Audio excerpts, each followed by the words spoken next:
अब इस वीडियो में हम देखते हैं ऊर्जा प्रबंध की कार्यविधि क्या होती है। ऊर्जा प्रबंध एक परिवर्तन और घटना ही नहीं बल्कि यह लक्ष्यों को पूरा करने का एक अभियान है। यह कार्य एक मेज पर बैठकर अकेले नहीं किया जा सकता बल्कि इसे पूरा करने के लिए ऊर्जा के प्रति सचेत व्यक्ति के दलों द्वारा तालमेल में कार्य करने की आवश्यकता होती है। ऊर्जा प्रबंधन के लिए व्यवस्थित तरीके से स्थापित बहुत सी संगठित प्रयासों की कार्यविधि की आवश्यकता होती है। कुशल ऊर्जा प्रबंधक की आवश्यकता क्या होती है?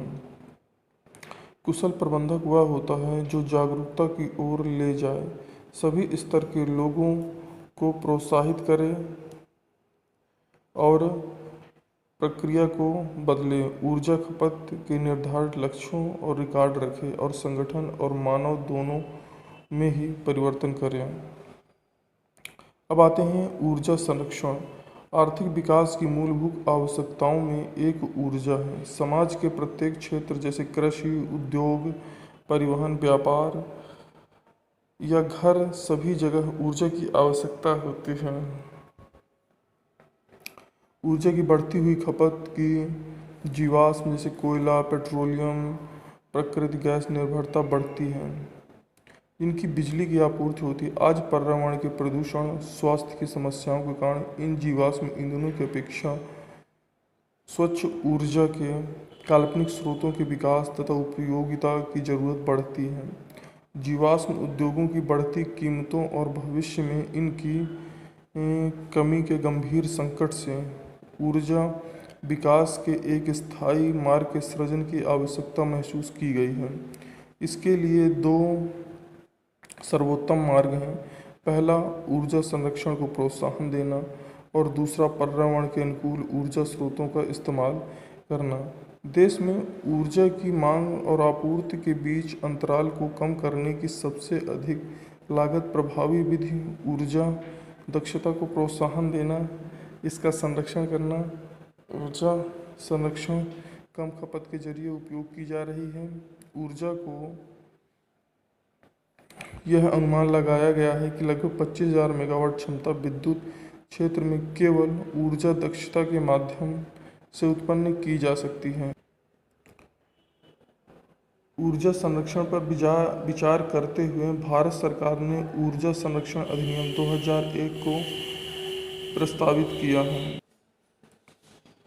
ऊर्जा संरक्षण से ऊर्जा की लागत में कमी आती है। इसके द्वारा ऊर्जा संरक्षण के नए विद्युत संयंत्रों की ज़रूरत कम की जा सकती है और बढ़ती आबादी की अर्थव्यवस्था को बनाए रखने के लिए ऊर्जा आयात में कमी लाई जा सकती है। उत्सर्जन की कमी से स्वच्छ परिवेश और नागरिकों के लिए स्वस्थ जीवन शैली को बढ़ावा मिलता है और ऊर्जा की कमी के लिए सबसे अधिक मितव्ययिता का समाधान यही है। ऊर्जा संरक्षण का अर्थ गुणवत्ता और निर्गत मात्रा को प्रभावित किए बिना ऊर्जा की खपत को घटाने से है। ऊर्जा संरक्षण वैद्युत एवं दक्षता उपयोग करने का आग्रह करता है जिससे उत्पादन को लागत को घटाया जा सकता है। उद्योगों में ऊर्जा संरक्षण योग्यता को क्रियान्वित करने के लिए दो सामान्य सिद्धांत निम्नलिखित हैं। अधिकतम ऊर्जा दक्षता, निवेशित ऊर्जा का केवल कुछ भाग ही उपयोगी कार्य में परिवर्तित होता है। जब प्रदान की गई ऊर्जा के अधिकतम भाग का यूज किया जाता है तो वह एक तरह से हानि बन जाती है। अधिकतम लागत प्रभावोत्तक, ऊर्जा संरक्षण उपायों की क्रियाशीलता के लिए अतिरिक्त निवेश की आवश्यकता होती है। जैसे ही ऊर्जा संरक्षण का स्तर बढ़ता है वैसे ही अतिरिक्त निवेश और बढ़ जाता है। अब आते हैं हम ऊर्जा संरक्षण अधिनियम 2001 तथा इसकी विशेषताएं। नीति फ्रेमवर्क ऊर्जा संरक्षण अधिनियम 2001 उच्च ऊर्जा बचत के बारे में हम यहाँ पर देखते हैं।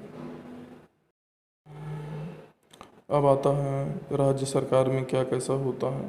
केंद्र सरकार द्वारा तैयार किए गए ऊर्जा संरक्षण भवन कोड को प्रांतीय व स्थानीय स्थितियों के अनुसार संशोधित करना, नए व्यावसायिक भवन या भवन कॉम्प्लेक्स के मालिकों को ऊर्जा संरक्षण भवन कोड के प्रावधानों का अनुपालन करने का निर्देश देना, संचरण या वितरण हानियों को कम करने या सह उत्पादन को प्रोत्साहित देना होता है। अधिनियम के अंतर्गत प्रत्येक अपराध के लिए जुर्माना वित्तीय रूप से होना चाहिए और ये किस हिसाब से किया जाएगा ये निर्धारित करना होता है। अधिनियम के अनुसार केंद्र सरकार के तहत ऊर्जा दक्षता ब्यूरो को स्थापित होगा जिसके कार्य करना होता है। अधिनियम के तहत सरकार वाणिज्य भवनों के लिए ऊर्जा संरक्षण भवन कोड जारी कर सकती है। अधिनियम सरकार को उपकरण या उपकरणों के लिए ऊर्जा की खपत के मानदंडों को जारी कर सकती है। विधेयक अधिनियम के तहत किए गए अपराधों के लिए निर्दिष्ट दंड को जारी कर सकती है। ये सारे कार्य राज्य सरकार के द्वारा किए जाते हैं। ऊर्जा संरक्षण अधिनियम 2001 के मुख्य अंश क्या क्या हैं ये हम देखते हैं।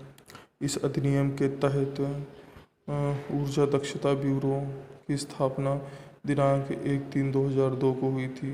यह ऊर्जा दक्षता और उपयोग के संरक्षण की नीतियों को जारी करता है। ऊर्जा संरक्षण अधिनियम 2001 के सर्वाधिक महत्वपूर्ण अंश क्या हैं? यह प्रत्यक्ष नामित उपभोक्ताओं के लिए ऊर्जा दक्षता उपयोग हेतु प्रमाणित ऊर्जा प्रबंधकों को नियुक्त करती है। समस्त उपयंत्रों उपकरणों का ऊर्जा खपत के मानकों को चस्पा देती है। राज्य स्तरीय सरकार को क्षेत्रीय स्थानीय मौसम के सिपाहियों स्थितियों के आधार पर ऊर्जा संरक्षण भवन अनुरोध करती है। मानक तथा लेबलिंग क्या होता है? बी की स्टार रेटिंग योजना को मानवीय पावर मंत्री द्वारा 2006 को लागू किया गया था। यह योजना फिलहाल निम्न में लागू की गई है। कमरा वातानुकूलन, पंखे, कलर ये सब चीज़ों में लागू होती हैं। इस प्रकार हमारा ये चैप्टर ख़त्म हो जाता है और इसके तहत कुछ क्वेश्चन बनते हैं जो हमें करने ज़रूरी होते हैं। जैसे ऊर्जा प्रबंधन क्या है, इसके तहत हम देखते हैं कि किस प्रकार से हम ऊर्जा को प्रबंधित कर सकते हैं, कहाँ पर हमें कितनी ऊर्जा की आवश्यकता है कितनी नहीं, उसी हिसाब से हम ऊर्जा का उपयोग करेंगे। ऊर्जा प्रबंधन दल के कर्तव्य क्या होते हैं, कार्य क्या होते हैं, वो अपने अपने काम कैसे करते हैं, ऊर्जा प्रबंधन का सिद्धांत क्या होता है, उसी हिसाब से सारी चीज़ों को करना होता है। ऊर्जा संरक्षण विभिन्न सिद्धांतों को लिखना है। ऊर्जा संरक्षण अधिनियम क्या होता है उसके बारे में लिखना है। ऊर्जा संरक्षण अधिनियम के महत्वपूर्ण अंशों के बारे में लिखना है। संरक्षण तथा लेबलिंग क्या होती है उसके बारे में हमें समझाना है। ये सब कुछ हमको करना होता है, तो ये हम इसके अंतर्गत लाते हैं। तो मतलब कहने का ये है कि ऊर्जा संरक्षण जो हमारा होता है उसमें बहुत ही ज़्यादा ज़रूरी है और जो भी हो रहा है इसके बारे में हमें जानना भी बहुत ज़्यादा ज़रूरी है। तो ये वाला चैप्टर हमारा यहीं पर समाप्त होता है। Student, thank you for watching मी। और मैं ये कहूँगा कि मेरा चैनल सब्सक्राइब कर ले जिससे कि अगले आने वाली वीडियो आपको समय पर मिल सके। धन्यवाद। मानक और लेबलिंग का कार्य सुनिश्चित करना है। पहले से सूचित उपकरणों के लिए न्यूनतम ऊर्जा खपत तथा कार्य करने के लिए मानकों का विकास करना होता है। ऐसे उपकरणों का निर्माण, बिक्री और आयात पर रोक लगाना जो मानकों के अनुरूप नहीं है, ये सब मानक और लेबलिंग का काम होता है। उपभोक्ताओं को लाभ के बारे में जानकारी देना कि क्या इसमें आपको लाभ होगा क्या नहीं होगा, आपको किस तरह से चीज़ों को मैनेज करना है, ये सब देना काम होता है। नामित उपभोक्ता। ऊर्जा संरक्षण अधिनियम के तहत नामित उपभोक्ता के मुख्य प्रावधान। सरकार ऊर्जा गहन उद्योग अन्य प्रतिष्ठानों को नामित उपभोक्ता के रूप में अधिसूचित करेगी। अधिनियम की अधिसूची ऐसे नामित उपभोक्ता की सूची प्रदान करेगी जो मूल रूप से गहन उद्योग, रेलवे, पोर्ट ट्रस्ट, परिवहन सबके लिए होता है। नामित उपभोक्ता मान्यता प्राप्त ऊर्जा लेखा परीक्षण से ही संचालित एनर्जी का ऑडिट करेगा। नामित उपभोक्ताओं द्वारा केवल निर्धारित योग्यता वाले ऊर्जा प्रबंधकों की नियुक्ति किया जाएगा। नामित उपभोक्ता केंद्र सरकार द्वारा निर्धारित ऊर्जा खपत के मानदंडों और मापकों का पालन करेगा। नीतिगत विश्लेषण, परियोजना प्रबंधन, वित्त पोधक ये सब करना पड़ता है। ऊर्जा संरक्षण भवन कोड। ऊर्जा संरक्षण भवन कोड से संबंधित नियमों को अधिसूचित किए जाने के बाद वाणिज्य भवनों के लिए संबंधित राज्यों द्वारा स्थानीय जलवायु परिस्थितियों या अन्य कारकों के अनुरूप घोषणा किया जाना। इसके अलावा इन मामलों में 500 किलोवाट व 600 किलोवाट या इससे अधिक के व्यावसायिक उद्देश्य के लिए उपयोग किए जाना। केंद्रीय ऊर्जा संरक्षण निधि क्या होती है? ऊर्जा संरक्षण सेवाओं जैसे ठेका कंपनियों तथा ऊर्जा सेवाओं कंपनियों को बढ़ावा देने के लिए बड़े पैमाने पर ऊर्जा सेवा वितरण यंत्र विकसित करने के लिए केंद्र में निधि की स्थापना की जाएगी, उम्मीद की जाएगी। ये सब चीज़ होती है। BEE bureau of energy efficiency का काम क्या होता है? परिणाम आधारित प्रस्तावों को अपनाकर भारतीय व्यवस्था में ऊर्जा प्रबलता करना, राष्ट्र ऊर्जा दक्षता व संरक्षण प्रयासों एवं कार्यक्रमों को दिशा निर्देश देना एक नीति का निर्धारण होता है। ऊर्जा दक्षता प्रक्रिया उपकरण युक्तियों प्रणालियों में उपयोग को उन्नत करना होता है। ऊर्जा के दक्ष उपयोग को आगे बढ़ाने वाली संस्थाओं का वित्तीय प्रोत्साहन करना होता है। ये सब होता है। अब भारत सरकार में सूचित उपकरणों व साधनों के लिए ऊर्जा उपभोग मानकों की विशिष्टीकृत करना, सूचित उपकरणों व साधनों पर सीधे अनिवार्य का लेबल लगाना, ऊर्जा खपत के मानकों के अनुकूल न होने वाले उपकरणों के निर्माण बिक्री का आयात निर्यात पर रोक लगाना, ऊर्जा के दक्ष उपयोग ऊर्जा संरक्षण भवन कोड निर्धारित करना, ऊर्जा के दक्ष उपयोग संरक्षण के लिए अधिक ऊर्जा प्रबंधन की नियुक्ति करना, ये सब कार्य होते हैं। हेलो स्टूडेंट्स, आज इस वीडियो में हम पढ़ते हैं ऊर्जा संरक्षण तथा ऊर्जा संरक्षण अधिनियम 2001। जैसे कि आप जानते हैं कि ऊर्जा की जो भी प्रॉब्लम्स आती जा रही हैं, इस वजह से गवर्नमेंट में इस चीज़ को सोच कर कि हम ऊर्जा संरक्षण के बारे में कैसे कुछ नियम बना सकते हैं जिससे कि लोग इसमें जागरूक हों और ऊर्जा के बारे में ज़्यादा से ज़्यादा सोचें। जैसे कि इसमें दिया गया है कि ऊर्जा प्रबंधन का अर्थ अधिकतम फायदे के लिए ऊर्जा का प्रभावी ढंग से उपयोग करना है। कारोबार, संगठनों और घरों में ऊर्जा की बचत से संबंधित यह प्रयोग में आता है। इसका अर्थ बेकार वस्तु को अलग कर ऊर्जा का श्रेष्ठ विधि से उपयोग करना जिसमें न्यूनतम हानि हो। उदाहरण के लिए 1 बूंद प्रति सेकंड की दर से तेल रिसाव का मतलब 2000 लीटर प्रति वर्ष की हानि है, जिसकी कीमत 10,000 रुपये आती है। मतलब कहने का ये है कि हमें ये सोच के चलना है कि हम कितना कम से कम ऊर्जा का उपयोग करें और भविष्य के लिए ऊर्जा की हम बचत कर सकें। ऊर्जा प्रबंधन के लक्ष्य: ऊर्जा उत्पादन और गुणवत्ता को प्रभावित करे बिना ऊर्जा मुख्य मूल्य की बर्बादी को न्यूनतम करना है। पर्यावरण के प्रभाव तथा परिवर्तन को न्यूनतम करना है। ऊर्जा निर्गत प्रति इकाई की आवश्यकता को कम करना है। ऊर्जा नीति के उद्देश्य: ऊर्जा नीति सफल ऊर्जा प्रबंधन को आधार प्रदान करती है। यह एक व्यापारिक प्रतिष्ठान के लक्ष्यों का कथन होती है। ऊर्जा नीति ऊर्जा प्रबंधकों के मार्गदर्शन का कार्य करती है, जिसका लक्ष्य निर्धारण, उद्देश्य, गुणवत्ता और प्रक्रिया की जानकारी मिलती है। ऊर्जा प्रबंधन नीति के अंतर्गत वरिष्ठ प्रबंधक द्वारा वचनबद्धता की घोषणा होती है। ऊर्जा प्रबंधन दल कार्य एवं कर्तव्य: ऊर्जा प्रबंधन की योजनाओं का क्रियान्वयन करता है। ऊर्जा योजनाओं की देखभाल करना जो कि संगठन का एक भाग है और संगठन के सभी भागों को एकीकृत करना है। ऊर्जा हानियों को पहचानना, ऊर्जा संरक्षण माप द्वारा बचत का मूल्यांकन करना, संगठन के दूसरे कर्मचारियों को ऊर्जा संरक्षण के प्रति जागरूक करना है।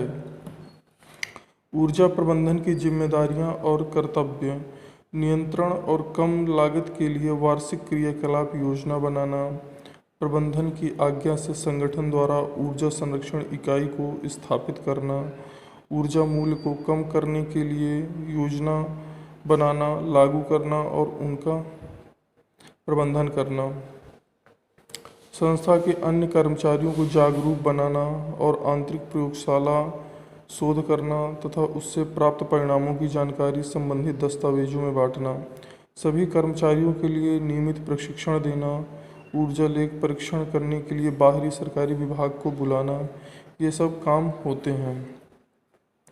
ऊर्जा प्रबंधक के कर्तव्य। इसमें हम देखते हैं कि जो हमारा मैनेजर होता है, एनर्जी मैनेजर होता है, उसको ऊर्जा को कैसे प्रबंधित करके रखना है।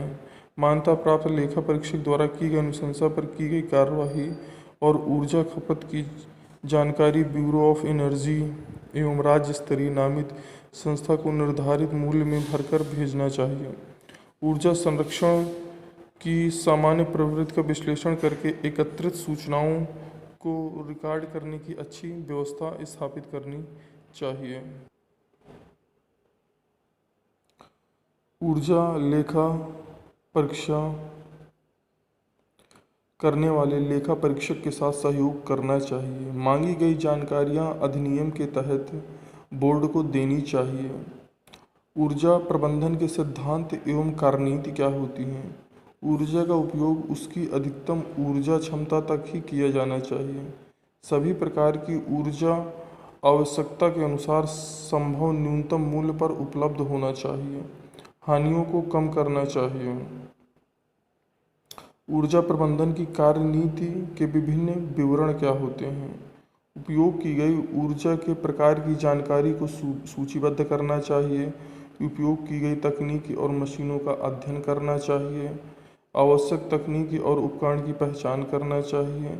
आवश्यक स्रोतों पर विचार विमर्श कर परिणाम करना चाहिए।